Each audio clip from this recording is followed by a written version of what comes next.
We are carefully following the path of Hurricane Epstein right now. It is a Category 5. It's expected to make landfall sometime very soon. We are now one step closer to answering the question, what did the president know and how old were these women when he knew? How did we wind up with a president and a vice president who wear more makeup than Kylie Jenner and Lady Gaga combined? Craziness. Meanwhile, the government is shut down, and the Republicans who currently are in charge of Congress, they're not even pretending to solve the problem. They have not even been showing up to work. Jimmy Kimmel and Barack Obama roasted Trump and JD Vance like they were competing for a championship in comedic destruction. It was sharp, wild, and so ruthless the camera crew nearly shook off frame. When Obama delivered his punchline, Kimmel almost walked off the stage laughing. If you missed the live chaos, don't worry. Here's every unfiltered, unbelievable moment broken down in full detail. Meanwhile, with all this going on, he posted up a storm on Truth Social this week, and he covered a range of topics from Biden and his auto pen to photos of his new ballroom. He bragged about getting the keys. He's currently on the air, and to the extent that he isn't in certain stations, it's because he's not funny, because his ratings aren't very good. I have some good news for you, J-Dog. We're back on all this. Here's a 78-year-old billionaire who has not stopped whining about his problems since he rode down his golden escalator 9 years ago. It has been a constant stream of gripes. Jimmy Kimmel steps into Trump's political chaos like someone entering a kitchen with a non-stop smoke alarm, calm, amused, and already taking notes. Every stumble, meltdown, and dramatic outburst becomes premium comedy material. Trump turns routine politics into supermarket tabloid theater, and Kimmel treats the spectacle like a growing wildfire that refuses to quiet down. Instead of shrinking, it escalates louder every hour. Both the House and Senate voted to release the long-withheld files related to a man who considered himself to be Trump's closest friend for more than a decade, the late sex criminal Jeffrey Epstein. The vote in Congress went 427-1. It was such a landslide, Trump might actually be able to rebury the Epstein files under it. The Senate today sent the bill to the White House. Now, usually when Trump gets a bill, he declares bankruptcy and doesn't pay it. But this one, he's going to... If you're enjoying this video, don't forget to subscribe and hit the bell icon. Barack Obama follows with a delivery that makes Trump's wildest moments feel like a science fair project built entirely from glue and guesswork. He highlights how Trump inflates even minor inconveniences into grand declarations of greatness. The contrast hits with a heavy thud that echoes through the room. Even JD Vance, standing nearby, can't escape the fallout from Obama's precision-aimed commentary. There's the childish nicknames, the crazy conspiracy theories, this weird obsession with crowd sizes. I heard someone compare Trump to the neighbor who keeps running his leaf blower outside your window every minute of every day. From a neighbor, that's exhausting. From a president, it's... Jimmy Kimmel returns to spotlight JD Vance as a man desperately trying to appear powerful while tripping over the script of what he thinks influence looks like. His shift from best-selling storyteller to political hype man plays like a sitcom arc nobody requested. Every attempt to look taller only exposes the wobble beneath him. The performance ages fast, and the spectacle speeds forward with unintentional comedy. Vice President Maybelline was making the rounds, attempting to defend his boss and the chairman of Trump hasn't been this nervous about signing something since Don Jr.'s birth certificate. And he's not the only one. Speaker Mike Johnson, who shut most of Washington down for like 2 months to try to avoid this, very much wanted to amend the bill to allow them to redact names to protect the innocent. His fellow Republican majority leader in the Senate rejected that idea, which was very upsetting to the Speaker of the House. I'm deeply disappointed in this outcome. I think I'm told. Barack Obama continues by highlighting Trump's habit of turning every podium moment into a victory lap only he can see. The louder the boasting grows, the shakier the moment becomes. JD Vance trails behind, metaphorically waving pom-poms for the wrong team, yet he commits fully. The energy spirals with enthusiasm, creating a spectacle fueled by mismatched confidence and relentless exaggeration. Country and our politics are in a pretty dark place right now.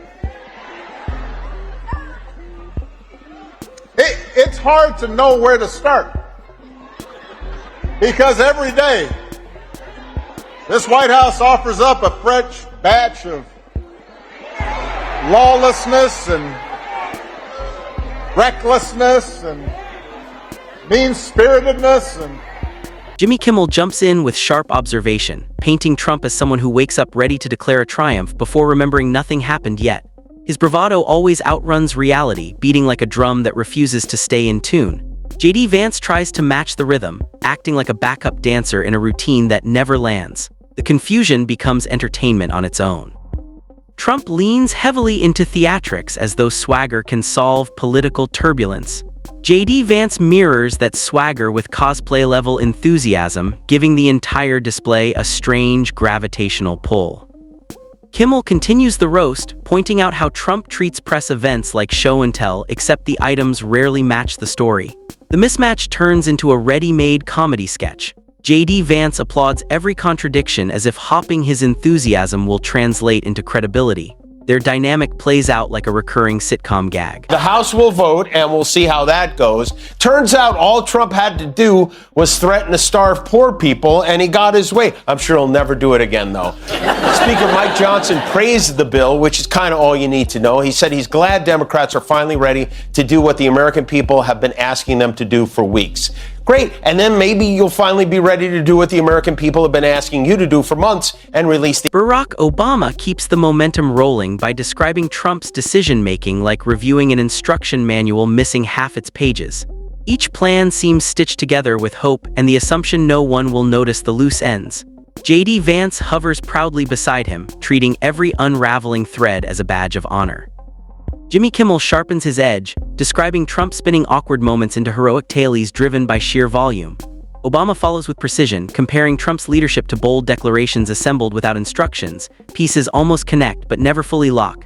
JD Vance showcases each half-finished idea like a masterpiece ready for exhibition. The pattern grows so obvious it practically roasts itself. The reason some people think, well, I don't know, I remember that economy when he first came in being pretty good. Yeah, it was pretty good, because it was my economy.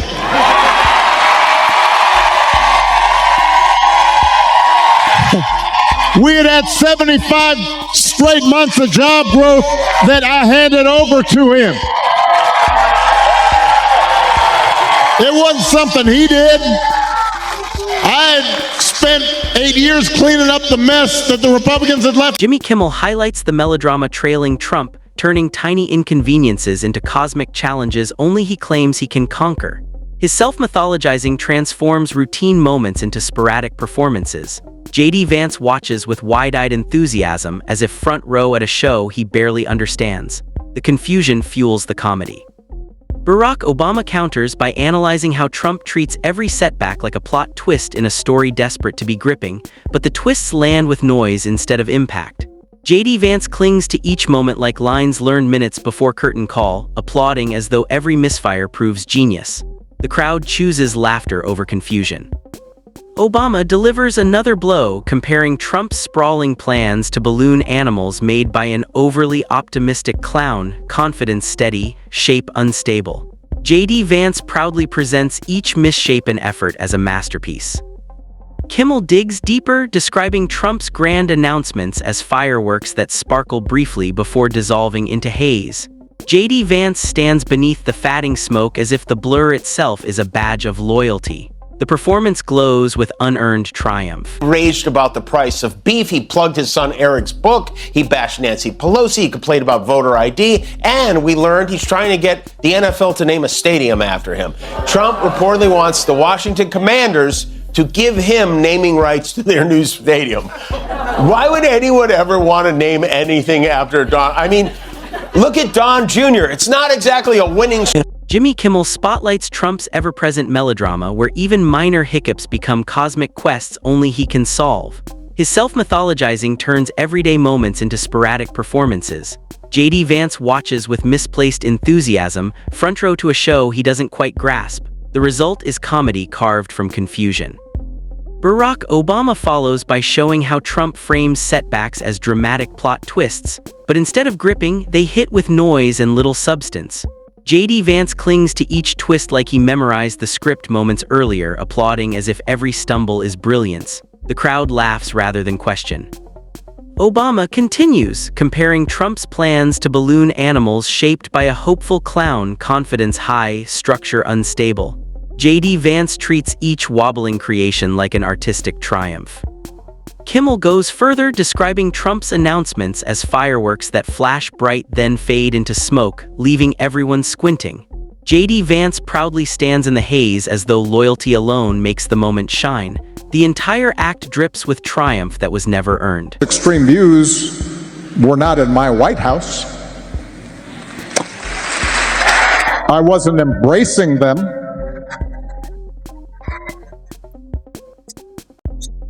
I wasn't empowering them. I wasn't putting the weight of the United States government behind extremist views. And that is when we have the weight of the United States government behind extremist views. Jimmy Kimmel keeps the fire blazing, turning Trump's daily claims into a running gag where every boast grows taller until it reaches cartoon size. JD Vance supports each exaggeration as though building a monument made of uncertainty. It leans harder with every new layer. Barack Obama steps in with his steady tone, making Trump's theatrics feel like performances designed for applause that never arrives. The gestures grow louder and JD Vance clings to them with unwavering enthusiasm. Even when the stage flickers, the satire sharpens. He cheers from the corner with tireless optimism. Obama returns to describe Trump's policies as a chaotic buffet of mismatched choices. The plate becomes a mystery. JD Vance presents it proudly as fine cuisine. The result is an unforgettable comedic feast. Kimmel lifts the energy again, framing Trump's setbacks as dramatic episodes fueled by unnecessary fanfare. The bigger the mishap, the louder the celebration.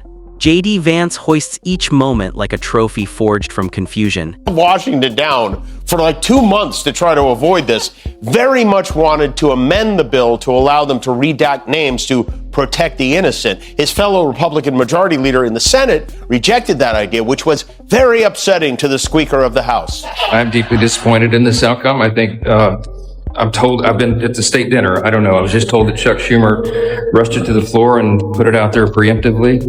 It needed amendments. I just spoke to the president about that. We'll see what happens. So is he, do you think he may veto it? You say you spoke to the president? I'm not saying that. Is he supportive of it in its current form? We both have concerns about it, so we'll see. Poor little guy had to get out of there before the ketchup bottle started flying at his head. They are so scared of Trump. What is going on? Is he beating them? I don't get it. They just blindly defend him. They don't know what's in those files. They're taking his word for it. They're taking the word of someone who paid a porn star $130,000 and claims he didn't. Barack Obama continues the momentum by framing Trump as a hero constantly tripping over his own cape, which grows longer with every boast. JD Vance lifts the trailing fabric with dedication, unaware it's dragging through chaos. The marks become visual punchlines.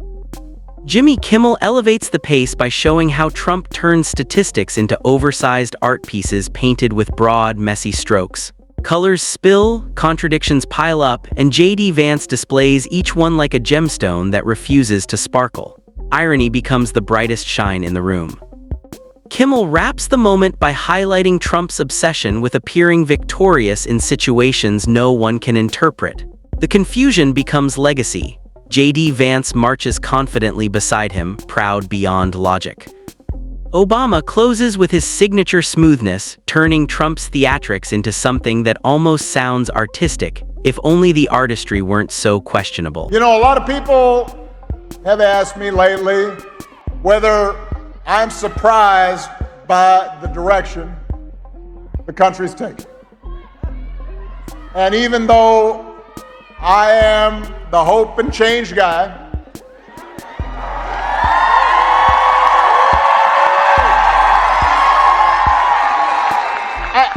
I try to be honest with them. So I say, yes, there are things I am worried about. I am worried about how quickly basic democratic rules and norms have been weakened. I'm worried about how willing Republicans in Congress have been to surrender their role as members of a co-equal branch of government, refusing to buck the president even when they know. JD Vance holds each chaotic piece with pride, unaware the entire frame is slipping. The slipping becomes the perfect ending note. Jimmy Kimmel picks up momentum again, framing Trump's latest blunders as a traveling performance, repeating the same chaos in every city with even more misplaced confidence. The show expands despite no one asking for an encore. JD Vance polishes each misstep like a rare collectible. He beams with pride as though witnessing brilliance even as the tower leans dangerously. The wobbling structure becomes its own comedy. Kimmel steps back in, presenting Trump's reactions as wild improv scenes teetering off script. The intensity builds like he believes raw energy can fix structural cracks. JD Vance remains right behind him, nodding with the excitement of someone cheering on a volcano mid-eruption. The eruption sputters, but the enthusiasm stays loud. Barack Obama closes the stretch with calm precision, describing Trump's declarations as chapters from an unfinished novel written at lightning speed. The plot twists never settle. JD Vance guards each shaky plot point with full confidence, convinced the messy draft is already a bestseller. The comedy lands flawlessly as the spectacle surges on.